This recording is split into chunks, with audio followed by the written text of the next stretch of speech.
நான் வந்து உனக்கு தேவைப்படும் போதெல்லாம் உதவி செய்வேன். அதுதான் போதும் என்ற அர்த்தம்.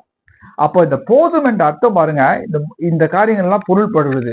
அப்ப என் கிருபை உனக்கு போதும் என்று சொன்னால் என்ன அர்த்தம்னா, உன்னுடைய ஊழியத்தை நிறைவேற்ற கூடாதபடிக்கு அவன் பல திட்டங்களை கொண்டு வந்து, தடைகளை கொண்டு வந்து அந்த சூழ்நிலையை கொலாப்ஸ் பண்ணணும்னு பாக்குறான்.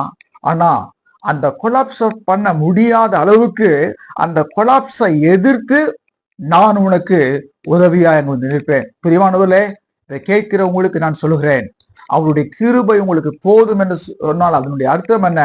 உங்கள் வாழ்க்கையில உடைய குடும்பத்தை, உடைய பொருளாதாரத்தை, உடைய பிள்ளைகளை, உடைய தொழில்களை ஏதாவது ஒரு திட்டத்தை வைத்து தேவன் உங்களை கொண்டு போக வேண்டும் என்கிற திட்டத்துக்கு நேராய் போகாதபடி கொலாப்ஸ் பண்ணி அதை நிறுத்திலே அங்கே உங்களை ஸ்டன் பண்ண வைத்து போக்கஸை நிறுத்தணும்னு சொல்லி பார்க்கிற